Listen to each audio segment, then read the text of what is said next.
जय श्री कृष्णा दोस्तों। प्रसाद की महिमा। भगवान के भक्त अंगद जी की कहानी। कभी भी ऐसा आहार ग्रहण न करें जो भगवान को भोग न लगाया गया हो। जो भोजन भगवान को भोग लगाया गया है वही प्रसाद रूप में ग्रहण करें। एक भक्त हुए हैं जिनका नाम अंगद जी था। वैसे तो वे स्वभाव से पहले नास्तिक प्रवृत्ति के थे, लेकिन उनकी पत्नी भगवान की भक्त थी। उनके मायके में संतों की सेवा होती रहती थी और वहां उनके गुरुदेव के उपदेश सुनने को मिलते थे। विवाह के बाद जब वे अंगद जी के साथ ससुराल आई तो देखा कि वहां राज वैभव तो था, लेकिन न किसी संत का दर्शन संभव था और न किसी संत का आना जाना, न भगवत चर्चा होती थी और न ही सत्संग। रानी बहुत व्याकुल हो गईं। उन्हें मायके में रोज संतों का उच्छिष्ट मिलता था, सद्गुरु देव भगवान के दर्शन होते रहते थे, लेकिन यहाँ भक्ति का कोई भी वातावरण नहीं था। हालांकि अंगद जी की एक विशेषता थी, वे अपनी पत्नी को भगवत भक्त मानकर बहुत श्रद्धा करते थे और उनके भक्ति मार्ग में कोई विरोध नहीं करते थे। लेकिन स्वयं न तो भक्ति का आचरण करते थे, न संत महात्माओं के प्रति कोई श्रद्धा रखते थे और न ही भगवान की आराधना करते थे। काफी दिनों तक संतों के दर्शन न होने के कारण रानी अत्यंत व्याकुल हो गईं। उन्होंने अपने मायके में पत्र लिखकर प्रार्थना की कि सद्गुरु देव भगवान से निवेदन करें कि कृपा करके एक बार यहाँ पधारें और दर्शन दें, क्योंकि मैं यहाँ से बाहर नहीं जा सकती और मेरे पति संतों के प्रति श्रद्धावान नहीं है। जब मायके के राज परिवार ने गुरुदेव से प्रार्थना की तो वे करुणामय होने के कारण आने के लिए सहमत हो गए। गुरुदेव के आगमन से रानी अत्यंत हर्षित हो गईं। उन्होंने चरणामृत ग्रहण किया, आरती उतारी, भोग अर्पित किया और गुरुदेव को आसन पर विराजमान किया। फिर वे धीरे धीरे उनके चरण दबाने लगीं। इतने में अंगद जी वहां आ गए और अपनी रानी को किसी संत के चरण पकड़े हुए देखा। ये दृश्य देखकर वे क्रोधित हो गए और संत भगवान से बिगड़ने लगे। रानी के तो ये देख होश उड़ गए। इतनी प्रार्थना के बाद गुरुदेव स्वयं पधारे थे और अब उनके पति ही उनका अपमान कर रहे थे।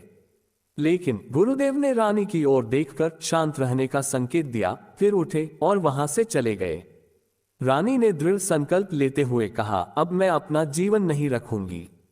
जब मेरे गुरुदेव भगवान का अपमान हो गया तो न मैं तुम्हारा स्पर्श करूंगी, न तुमसे कोई वार्तालाप करूंगी और न ही तुम्हारे घर का अन्न जल ग्रहण करूंगी।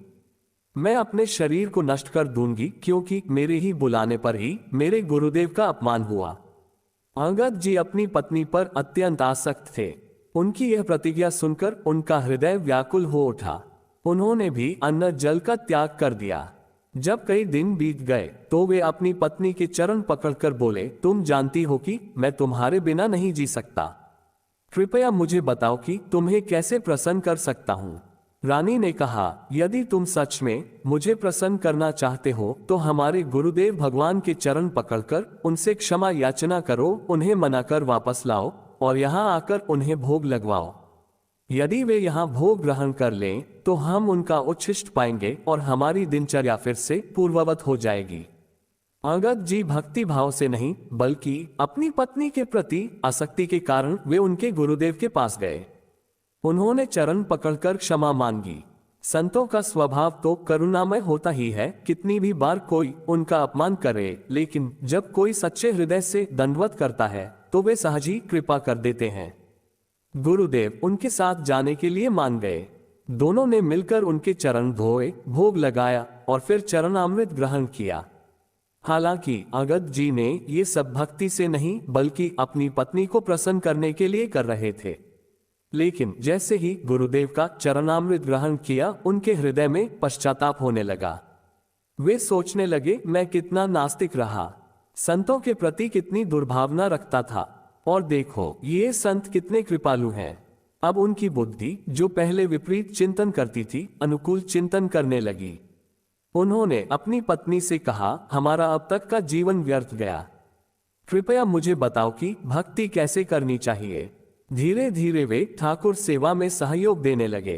अब बिना भोग लगाए वे कुछ भी ग्रहण नहीं करते थे। वर्षों से उनकी यही दिनचर्या बन गई। पहले ठाकुर जी को भोग लगाना और फिर केवल प्रसाद ही ग्रहण करना। साथ ही अंगद जी ने 4 पार्षद नियुक्त कर दिए, जिनका कार्य था कि जहां कहीं भी संत दिखाई दें उन्हें घर बुलाकर भोग लगवाएं। अंगद जी ने जगन्नाथ जी को एक अमूल्य हीरा अर्पण किया। अंगद जी बहुत वीर पुरुष थे और राजा के भतीजे भी थे। एक बार उन्होंने किसी राजा पर आक्रमण किया और विजय प्राप्त कर उसका मुकुट जीतकर ले आए। उस मुकुट में 101 हीरे जड़े थे, जिनमें से एक हीरा अत्यंत अमूल्य था। अंगद जी को इस विशेष हीरे का मूल्य और महत्व ज्ञात था। उन्होंने शेष हीरे विजय प्राप्त राजा को लौटा दिए, लेकिन वह अमूल्य हीरा अपने पास रख लिया और कहा, यह हीरा जगन्नाथ जी के मुकुट पर जड़ेगा।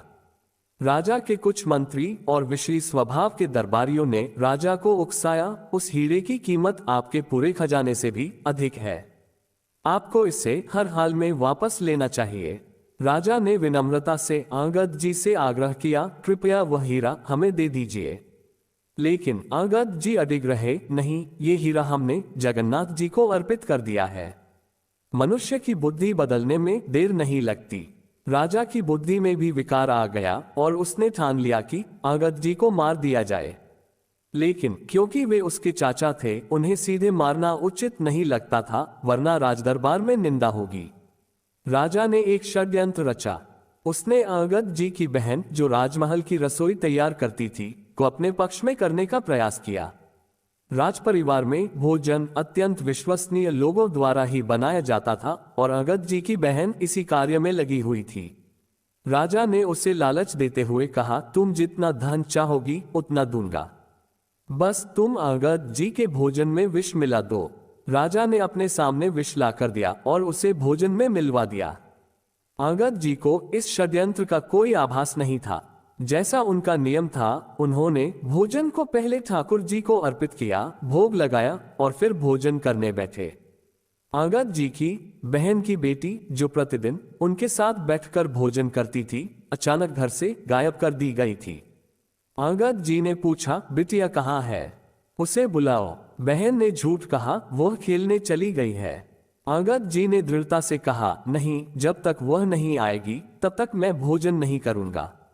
उनके इन शब्दों का गहरा प्रभाव उनकी बहन पर पड़ा। वह विचार करने लगी कि जो व्यक्ति मेरी पुत्री से इतना प्रेम करता है, क्या मैं उसे विष देकर मार सकती हूं? अंततः उसने रोते हुए कहा, भैया भोजन मत ग्रहण करना। अंगद जी चौंक गए, क्यों? वह फूट फूट कर रोने लगी, राजा ने मुझे प्रलोभन देकर प्रेरित किया था। मेरी बुद्धि भ्रष्ट हो गई और मैंने इस भोजन में विष मिला दिया है। अंगद जी ने अपनी बहन से कहा, तुम्हें चिंता करने की आवश्यकता नहीं है, मैंने ये भोजन पहले ही ठाकुर जी को अर्पित कर दिया है। यदि यह भोजन विषाक्त था तो अब ये जैद ठाकुर जी का प्रसाद बन चुका है, मैं इसे कैसे त्याग सकता हूं? इसके बाद अंगद जी ने संपूर्ण भोजन ग्रहण किया, यहां तक कि जूठे पात्र भी चाट कर खा लिए। परंतु आश्चर्य की बात यह थी कि विष का उन पर कोई प्रभाव नहीं पड़ा। वे पुनर्तः स्वस्थ और सुरक्षित रहे, जैसे कुछ हुआ ही न हो। तो दोस्तों, पूज्य पंडित गया प्रसाद जी महाराज कहते हैं कि अर्पित किए बिना भोजन कभी मत ग्रहण करो। जब भी भोजन पाओ उसे ठाकुर जी का प्रसाद मानो। यदि तुम ऐसी स्थिति में हो जहां ठाकुर सेवा संभव नहीं है और भोजन सामने आ गया है, तो 1 मिनट के लिए आंखें बंद करो, अपने इष्ट देव का स्मरण करो, प्रभु को अर्पित करो और फिर 2-4 बार नाम जप कर ग्रहण करो। बिना प्रभु को अर्पित किए जल भी ना पिए। ऐसा करने से आपकी बुद्धि शुद्ध और निर्मल हो जाएगी। तो दोस्तों, प्रसाद की महिमा की कहानी आपको कैसी लगी, हमें कमेंट बॉक्स में लिखकर जरूर बताएं। और अगर आप हमारे चैनल पर नए हो तो चैनल को सब्सक्राइब अवश्य कर लें। और हमारी वीडियो देखने के लिए आपका दिल से बहुत बहुत धन्यवाद। जय श्री कृष्णा, राधे राधे।